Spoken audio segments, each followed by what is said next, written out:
Everyone tells you that silence is golden, that if you're the smartest person in the room, you'll naturally be the quietest. That wisdom means knowing when to speak and when to hold back. But that's only half the story, because what they don't tell you is why this happens. And it has nothing to do with superiority or mystical enlightenment. The research shows something far more specific and, frankly, more isolating than the self-help gurus want to admit. I'm talking about the measurable psychological burden that comes with pattern recognition and the ability to see second and third-order consequences that most people don't track. Not because you're better, but because your cognitive wiring processes information differently, and that difference comes with a cost. By the end of this video, you'll understand the actual neuroscience behind why awareness can lead to withdrawal, not the watered-down version you've heard 1,000 times. Let's start with absolute clarity. Not everyone who stays quiet is intellectually aware, and not everyone with high cognitive ability chooses silence. Correlation is not causation, but here's where the statistical link becomes undeniable. A 2016 study by evolutionary psychologist Satoshi Kanazawa and Norman Lee, published in the British Journal of Psychology, analyzed data from 15,000 adults as part of the National Longitudinal Study of Adolescent Health. Their finding: individuals with IQs above 120 reported 40% less life satisfaction from frequent social interaction compared to those with average IQs. But here's the key finding they buried in the data. This dissatisfaction wasn't about preferring solitude in general. It was specifically about the cognitive load of managing conversations where baseline assumptions were fundamentally different. Think about what that means. It's not that highly intelligent people are antisocial. It's that the effort required to engage meaningfully increases exponentially when you're constantly translating your thought process into frameworks others can access. You're not avoiding people, you're avoiding exhaustion. Now, you might think this just means smart people are introverted. No, Kanazawa's research controlled for personality traits, including introversion. The effect held even among extroverted individuals with high cognitive ability. Even people who genuinely enjoyed social stimulation experienced measurably lower satisfaction when the cognitive gap was significant. This isn't about your personality. It's about the invisible labor of code switching between how you actually think and how you need to communicate to be understood. So why does this happen? What's the actual mechanism? A 2013 study by neuroscientist Rebecca Sachs and her team at MIT's McGovern Institute used fMRI imaging to track brain activity during complex social reasoning tasks. When participants with higher fluid intelligence engaged in conversations requiring them to suppress or simplify their actual reasoning, their dorsolateral prefrontal cortex, the brain region associated with executive control and working memory, showed significantly elevated activation. In practical terms, their brains were working harder to have what appeared to be a casual conversation. But here's where it gets interesting. This wasn't a one-time spike. Sachs's team found that this elevated activation didn't decrease with practice. Unlike most cognitive tasks where your brain becomes more efficient through repetition, the labor of translating down remained consistently high. Think of it like this. Imagine you're fluent in 3 languages, but everyone around you speaks only one, and it's your third language.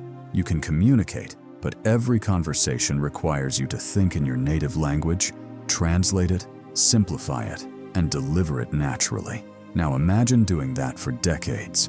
You wouldn't call that person antisocial for preferring silence. You'd call them tired.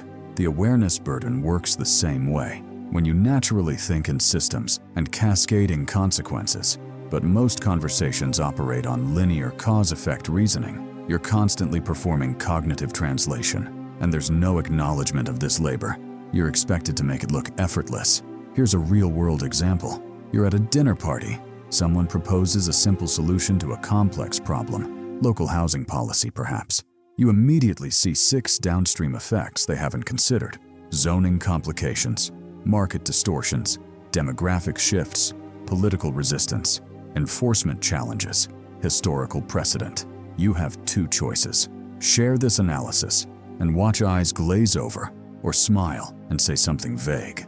Most people who've tried option 1 enough times choose option 2, not because they think they're smarter, because the cost-benefit analysis is clear. Social friction outweighs the benefit, and after years of this, silence feels like relief. Now here's what most psychology content won't tell you.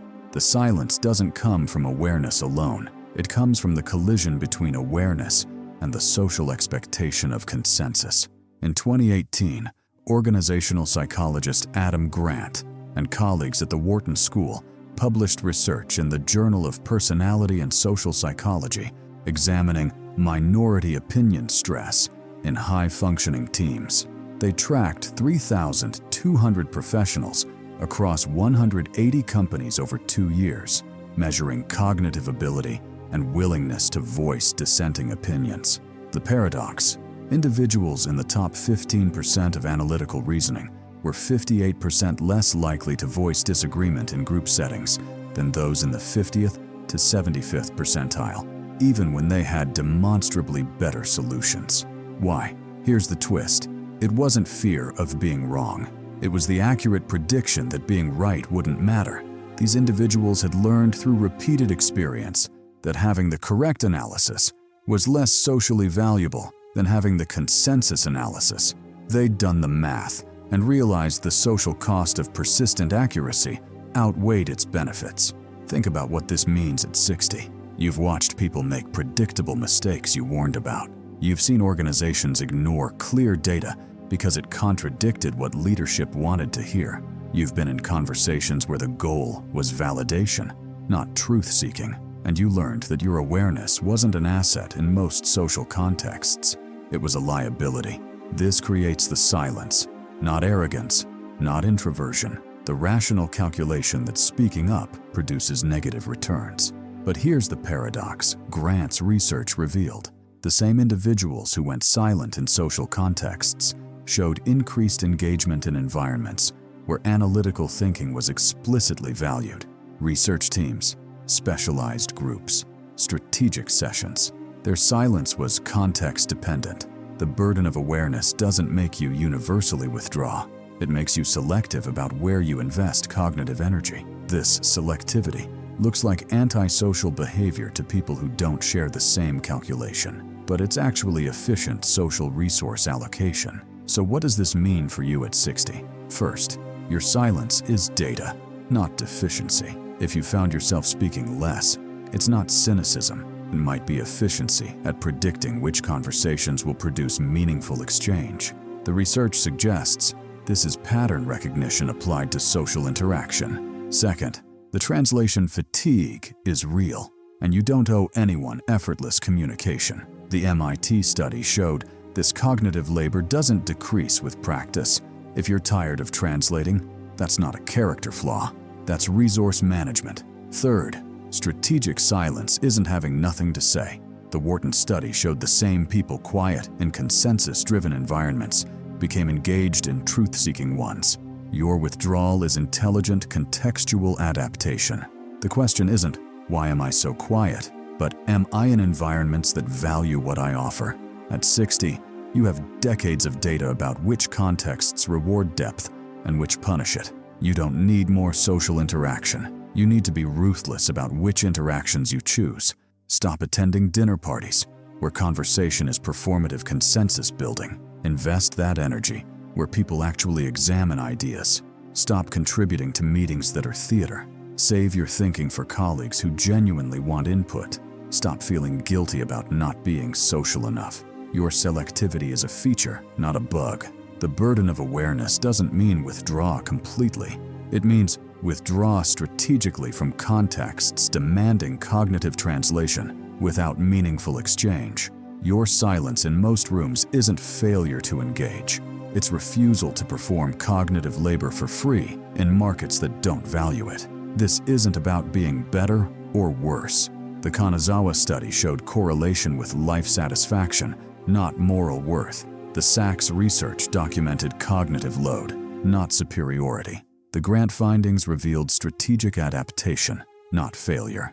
It's about understanding the mechanism so you can stop questioning yourself. If you've moved from eager contribution to selective silence, you're not becoming bitter. You're responding rationally to data about where your cognitive investment produces returns. The burden of awareness is real, but it's not a burden you carry everywhere, with everyone, always. At 60, you've earned the right to be selective about where you spend cognitive energy. The research explains why it's necessary. Your silence in the right contexts isn't loss, it's protection of a finite resource. And that's not something to fix, that's something to understand.